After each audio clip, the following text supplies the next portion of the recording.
At 61, Jim Carrey sat down for what he called his final interview.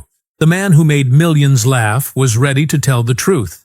For decades, fans suspected something dark behind his manic energy. They were right. In 2025, Carrey revealed he'd been on Prozac since the 1980s, battling what he called low-level despair that never left. But that wasn't the shocking part. What he confessed about his father's suicide attempts and his own breaking point will change how you see every movie he ever made. Jim Carrey was born on January 17, 1962, in the small town of Newmarket, Ontario. He was the youngest of four, growing up in a noisy, cramped home where dreams and bills collided every month. His father, Percy, played the saxophone with a jazz band before settling for an accounting job at Titan Wheels in Scarborough, earning just $8,000 a year. His mother, Kathleen, fought illness all through his childhood, spending more days in bed than out of it. The family name had once been Carrey before Percy's ancestors anglicized it after coming to Canada. Inside their modest home, Jim watched his father's quiet disappointment grow. Percy had the heart of a musician trapped behind a desk, and Jim saw early that even hard work didn't guarantee safety. When he turned 8, Jim found comfort in the mirror. He would stand there for hours, twisting his face into shapes that made even his siblings stop and stare. By 10, he was so confident that he mailed a letter to Carol Burnett, telling her he was already a master of impressions. He got a polite form letter back, but to him it was everything. He taped it to his wall like a promise. At school, he couldn't help himself. He turned every class into a show, morphing into teachers and movie stars until the principal sent him out again and again. Kids called him Rubber Face, and for a boy living in constant financial strain, those laughs were gold. Then everything collapsed in 1975, when Titan Wheels shut down without warning. Percy was 51 and suddenly unemployed.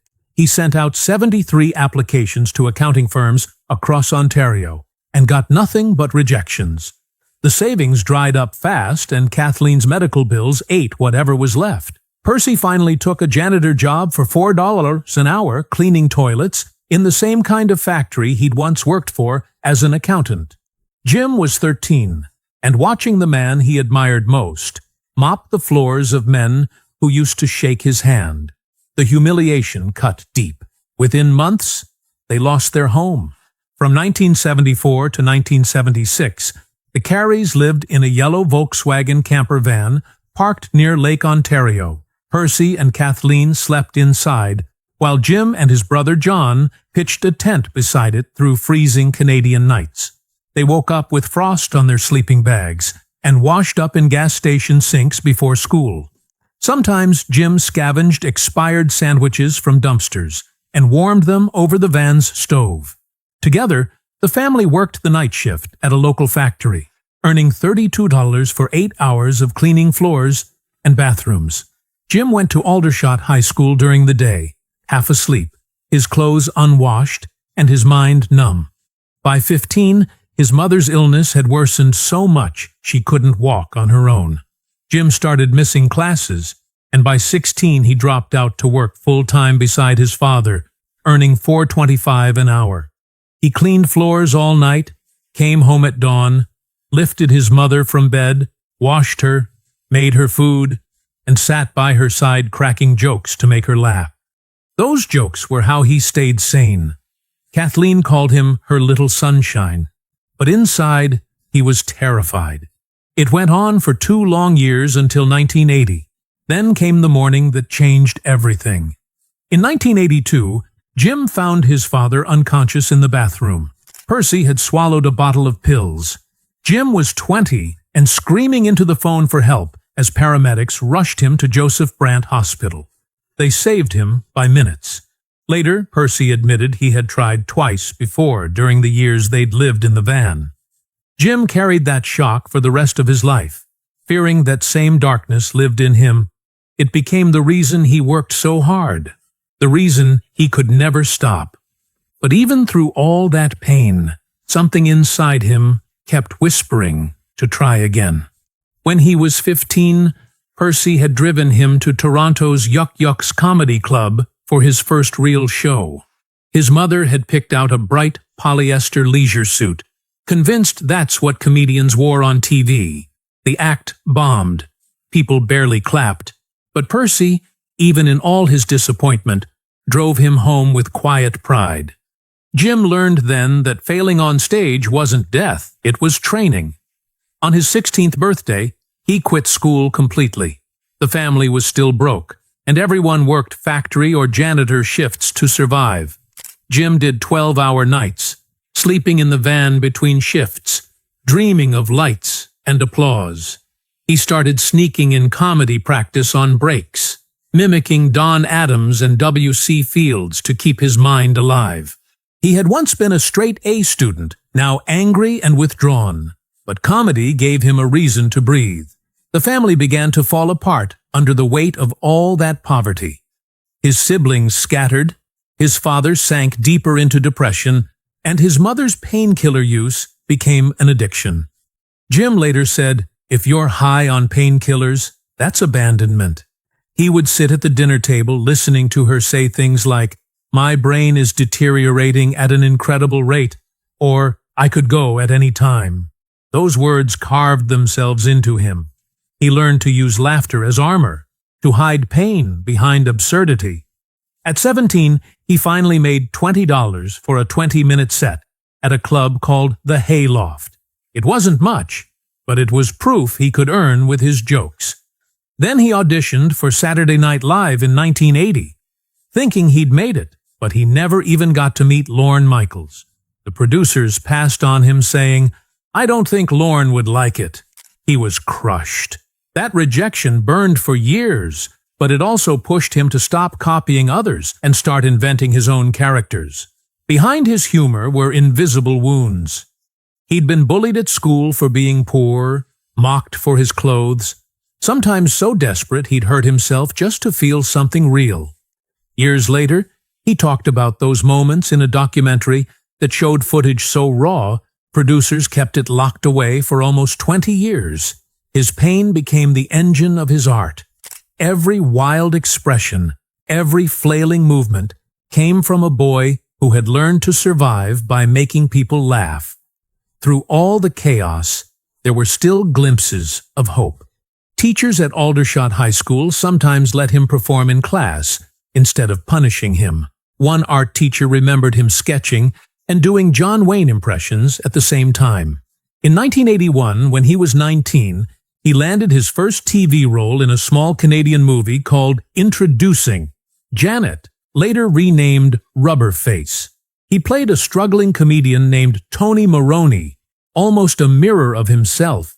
It didn't make him famous, but it gave him a start. That same year, he took a leap. With only $200 in his pocket, he left Toronto for Los Angeles. He slept on couches in comedy clubs and lived on free food, auditioning anywhere he could.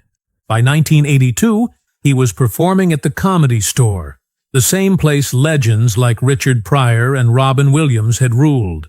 One night, Rodney Dangerfield saw him, liked him, and invited him on his 1982-1983 tour. Jim was the youngest of the group, opening shows in front of thousands, yet still scraping together enough to eat once a day. The hunger never left him, but now it had purpose.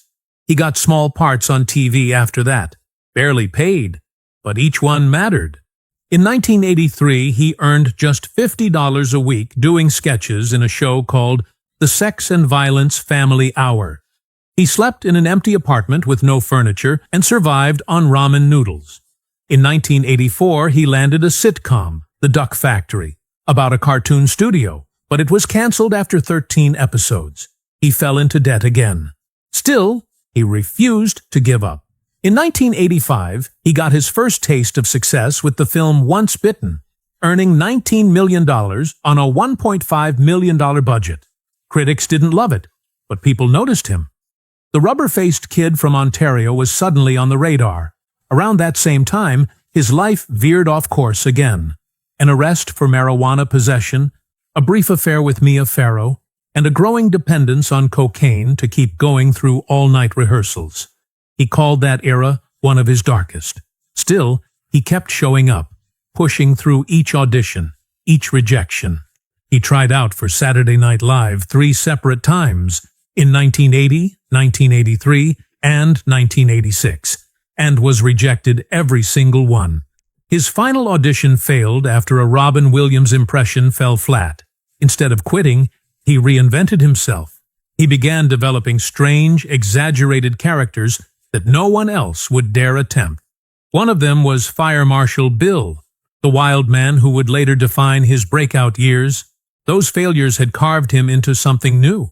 In 1990, Jim Carrey was 28 years old when he joined In Living Color, a Fox sketch show that didn't just push boundaries, it erased them. From the moment he walked on stage, his energy didn't match anyone else's. He created more than 120 sketches over 5 seasons. But one character, Fire Marshal Bill, blew up fast. With a melted face, manic stare, and the wild catchphrase, "You can call me Bill," he made people laugh and squirm at the same time. It wasn't just funny, it was unforgettable. The show started pulling in millions, and Jim's bits were the ones people remembered most. It was the first time a white comedian became the breakout star of a show built around black comedy legends like the Wayans brothers. Carrey didn't just blend in, he broke out. But behind the scenes, he was going too hard. To play characters like Vera DeMilo, a grotesque female bodybuilder, or Ice-T parodies, Carrey changed his weight constantly, gaining or losing 20 pounds in a week. He was using his body like a prop. He'd slap himself, bend in ways that looked painful, smash into furniture just to get a laugh. Critics started whispering about Emmy potential, but his own body started breaking down. During one sketch in 1992, he twisted his ankle while dancing and had to shoot the rest of the week in pain. Even then, he didn't stop. He was getting $25,000 per episode and had just bought his first house in Los Angeles. But to keep going, he started relying on Adderall. It helped him stay awake through the brutal 80-hour weeks, but it was also pulling him apart inside. At the same time, his marriage was cracking. He had met Melissa Walmer back in 1987 on the set of The Duck Factory. She saw him before the fame. But once In Living Color took off, everything changed. Fame filled the house. Late nights, strip clubs, lies. In 1995, she filed for divorce. She said he cheated with strippers, that he wasn't the same man anymore, and the court documents told the whole story. Too much success, too little balance. The audience laughed, while his marriage fell apart. Even the content of the show got tangled in bigger problems. During the 1992-1993 seasons, the sketches pushed the line so far that Fox panicked. One segment called Homeboys, mocking gang culture, pulled in over 10 million viewers, but also triggered complaints. Executives started fighting the creators over what could air. Carrey didn't hold back either. He leaned into the chaos, mocking everything from race to religion. But after years of fighting, he finally stepped away in 1994. He didn't burn out. He rocketed upward. Because that same year, Ace Ventura dropped. Nobody expected a low-budget, loudmouth pet detective to change comedy forever. The movie cost just $15 million.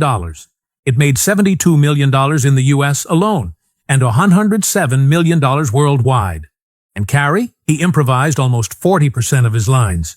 He wasn't just playing Ace, he was Ace. He blurted out, "Alrighty then," and a million kids started quoting it overnight. Studios went from laughing at him to throwing contracts on his desk. That one film turned him from TV weirdo to box office king. When he auditioned for it, he didn't even follow the script. He just started doing voices. Ray Charles, Tony Bennett. Nonsense that made no sense on paper, but hit hard in the room. He beat out 19 actors. Sean Young got cast as the lead, but she fought with Carrey and the director until they fired her. Courtney Cox took the role instead. By then, the film was rewriting itself around Carrey's madness. He'd pull random pranks mid-scene. One time, he walked past a cellist and yanked her arm mid-note, just to see what would happen. They kept it in the film. It didn't matter if the crew couldn't stop laughing or if scenes needed 20 takes. Carrey was shaping everything on the fly. He didn't just act like Ace Ventura. He became him. He stopped showering, slept in the character's apartment, dyed his hair. The lines between Jim and Ace blurred fast. When he shot the apartment raid, he improvised so much the entire crew had to redo the setup over and over. No one could control him, but no one wanted to, because the box office was speaking louder than anyone. Still, the cost was growing. For Ace Ventura, he made $350,000. After the release, his fee jumped to $7 million for Dumb and Dumber, then $20 million for The Cable Guy. But the more he made, the more he crumbled. During the promo tour for Dumb and Dumber, he had a nervous breakdown. He hallucinated. He confessed to using cocaine to stay awake. He called himself a manic-depressive clown. He felt like he was wearing a mask. Not the green one, a different kind. The kind where you pretend to be happy while you fall apart inside. The merchandise deals hit hard too. Over 1 million Ace Ventura dolls sold fast. Lunchboxes, t-shirts, toys, everywhere you looked, there was Ace's face. But Carrey wasn't celebrating. In 1995, he sued Warner Brothers for $20 million, accusing them of using his face in video games without permission. He was the biggest comedy star in the world, but he didn't even control his own smile anymore. The lawsuit became a turning point for celebrity image rights, but for Carrey, it was personal. Then came Ace Ventura, When Nature Calls.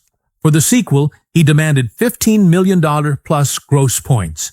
It was one of the biggest comedy paydays ever. The movie made $212 million worldwide. But the script horrified him. Animal cruelty jokes, offensive scenes. He tried to change them on set. He fought with the writers. Ad-libbed safer lines, but some things still slipped through. Activists attacked the film, saying it mocked sacred animals. Carrey kept the laughs coming, but inside he was at war with what the movie had become. That same year, The Mask exploded in theaters. Made for $18 million, it pulled in $352 million globally, becoming the fourth highest-grossing movie of 1994. The green mask wasn't just makeup. It was CGI from Industrial Light and Magic. Over 200 scenes used visual effects. Carrey wore the prosthetic for up to 12 hours a day, sometimes so long it burned his skin, but it paid off. The film got an Oscar nomination for Best Visual Effects. It lost to Forrest Gump, but Carrey had already won. He helped revive swing music, made Cameron Diaz a star, and proved again he could carry a film with pure chaos. And Dumb and Dumber wasn't far behind. It cost $17 million, made $270 million worldwide, and became a cult classic. Carrey wrote about 30% of Lloyd's lines. The "We got no food, we got no jobs" song was pure improv. On set, everything was a mess. One scene delayed a real wedding because filming was too loud. Carrey tried to do a snowboarding stunt himself, broke his ankle, and finished the scenes anyway. Limping, bleeding, but still delivering lines. Jeff Daniels nearly got frozen to a ski lift pole. They had to pour warm water to get him loose. But all the money couldn't save him from crashing. Fox hit him with a $10 million lawsuit in 1994 over In Living Color residuals. He settled out of court. That same year, the film industry paid him around $20 million. But at the MTV Awards, he collapsed on stage. He whispered that he needed a break. He was exhausted, paranoid. The crowd cheered, but backstage, he admitted the truth. He couldn't keep pretending. Jim Carrey had made everyone laugh. But deep down, he was running out of breath. When Jim Carrey filmed the boat escape in The Truman Show, the pressure was real. The director, Peter Weir, wasn't satisfied until Carrey reached the edge of his own breaking point. That one stormy sequence alone took 150 takes. The crew built an artificial ocean with a storm system that could pass for the real thing. The tank was as big as a football field. Water slammed into Carrey from all sides while he clung to a boat and wore a safety harness that felt like a seatbelt in a crash. At one point, the storm scene got so real that he almost drowned. Crew members had to jump in and save him. Yet when they finally captured the moment Truman touches the wall and exits the fake world, it only took one take. That shot would become one of the most memorable in movie history. The movie cost $60 million to make and earned $264 million around the world. Carrey's performance was so powerful that no one laughed. They just watched. He didn't just act in that dome. He lived in it. For weeks, Carrey refused to leave the set. He wanted to feel what it meant to be completely alone, cut off from the world like Truman. He didn't call his family. He barely spoke to anyone outside the scenes. That isolation made the emotional scenes hit harder. But it also caused tension. Carrey started arguing with Peter Weir, demanding control over scenes, even asking for a $20 million bonus if he won a Golden Globe. He did. He won Best Actor. But by the time the trophy was in his hand, things behind the scenes were already broken. Still, The Truman Show changed how people saw him. No longer just a funny face. Now he was a serious actor with something deeper to say. When he took on Man on the Moon, Carrey didn't just play Andy Kaufman. He became him. He lost 40 pounds. He watched hours of Kaufman footage until it lived in his bones. He stayed in character even off camera, acting like Kaufman in meetings, rehearsals, everywhere. Danny DeVito couldn't take it. He asked for breaks just to catch his breath. In one of the final scenes, Carrey injected himself with saline to mimic the symptoms of cancer. He wanted the pain to look real. It did. The film made $50 million. Carrey won his second Golden Globe. But behind that win was a divorce. He and Lauren Holly split after just 1 year. He said he couldn't connect emotionally anymore. A documentary later showed how far he had fallen into Kaufman's mind. It wasn't just acting, it was self-destruction. Back in 1995, during Batman Forever, Carrey brought the Riddler to life with wild energy and custom props. He designed 20 canes, each one different. The movie made $336 million, a huge hit. But inside, Carrey was breaking. Anxiety consumed him, and he started taking Valium just to stay calm. Word of his struggle leaked. On set, Tommy Lee Jones couldn't handle his behavior, and the two clashed constantly. That was when Carrey's addiction first started showing its face. What looked like fun and games on screen was chaos underneath. Then came Liar Liar. It pulled in $300 million, driven by Carrey's ability to ad-lib nearly 60% of his lines. The courtroom scenes were wild, spontaneous, alive. But 3 years later, Carrey sued Universal, saying they owed him a $2 million bonus. The lawsuit got ugly. He accused the studio of cheating him out of royalties. It was settled quietly, but the damage was done. The movie stayed a fan favorite, but now it had a scar behind the scenes.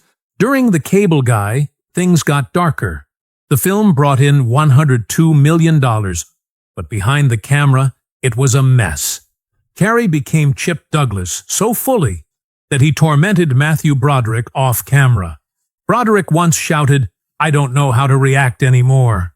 After a long day of unpredictable scenes, one shoot ended with both men getting mud in their eyes. Broderick's cornea tore. He waited 14 hours in his trailer one day because of delays. The movie was meant to be a dark comedy. Instead, it became an uneasy experiment in pushing too far. When Carrey played the Grinch, it wasn't fun. The film made $345 million, but he spent 2.5 hours every day in makeup that made him feel buried alive. The prosthetics made it hard to breathe. He couldn't move without sweating or needing constant repairs. He kept pushing for retakes, demanding more, insisting on perfection. The makeup team won an Oscar, but Carrey walked away with back pain and months of exhaustion. The success was huge, but the cost was written in his bones. In 2015, tragedy hit. Catriona White, an Irish makeup artist and Carrey's on and off partner, died from a drug overdose.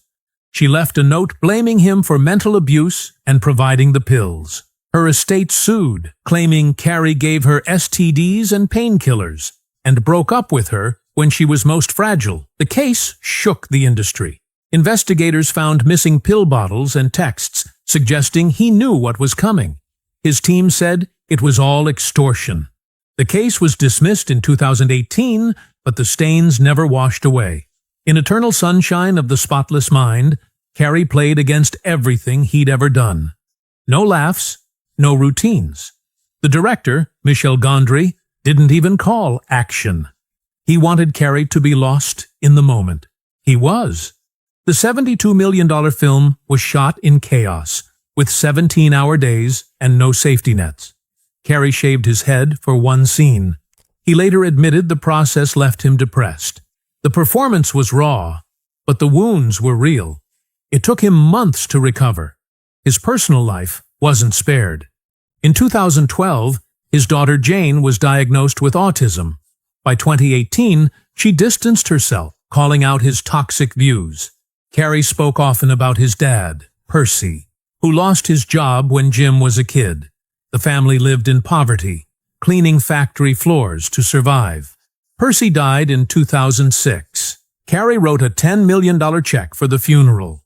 He said it was a full circle, from scraping by in a camper van to being able to bury his father like a king.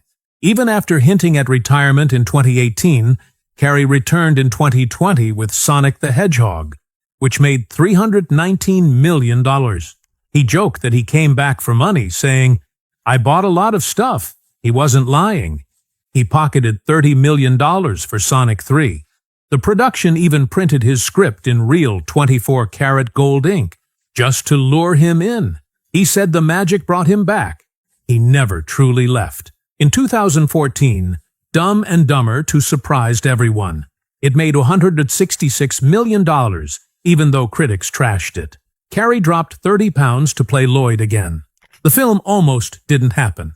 He dropped out in 2012, then rejoined when Jeff Daniels said he wouldn't do it without him. The script was rushed in just 3 weeks. Afterward, Carrey criticized it anyway, calling it lazy. The production company was later caught in a scandal involving stolen Malaysian funds and had to settle for $60 million. Still, the movie sold tickets. By 2022, depression caught up with him again. He said it felt like low-level despair that never left. Prozac had been his reality since the 1980s. In 2017, he nearly died from pneumonia while filming Sonic 2. That moment forced him to pause. He eventually quit medication, saying it was better to feel pain than feel nothing. He started speaking openly about therapy and healing. It delayed Sonic 3, but reminded people he was human. Back in 2007, the number 23 flopped with only $37 million, but it haunted Carrey more than any blockbuster. He got obsessed. He saw the number everywhere, in street signs, phone numbers, clocks. He couldn't shake it. He even started writing about numerology. After the movie, he went into therapy, trying to separate fiction from reality. He said he wouldn't take on roles that dark again. In Kick-Ass 2, he played Colonel Stars, but after the Sandy Hook school shooting, he pulled out of all promotion. He said he couldn't support a film with so much violence. His silence became the loudest statement. The film earned $60 million, but Carrey's choice made a bigger impact than the movie. By 2024, he was back again for Sonic 3, mustache glued on each morning over 3 hours. Another $30 million deal. He laughed about needing money, saying he bought too many houses. The director sending a gold ink script wasn't a joke. That really happened. Carrey admitted that kind of gesture made him feel alive. It wasn't just money. It was magic. In 2017, he stunned everyone with a viral interview at Fashion Week, saying, "There is no me." He wasn't trying to be clever. He meant it. He had studied Eckhart Tolle, meditated for years, and now felt like he wasn't a person anymore, just part of everything. He said peace didn't come from personality or fame. It came from surrender. That same year, he started painting. Hundreds of canvases inspired by what he called Christ consciousness. At Homeboy Industries in 2015, he told former inmates that forgiveness is what opens heaven's gates. He said, Jesus suffered not just physically, but emotionally, and still forgave. That's where his art came from. He wasn't acting anymore. He was searching. By 2025, Jim Carrey's movies had made over $1 billion. He won 2 Golden Globes, but never an Oscar. He once said everyone should get rich and famous just to learn that it doesn't fix anything. His biggest year was still 1994. Ace Ventura, The Mask, and Dumb and Dumber all in one stretch. But his soul lived somewhere else. He believed in peace,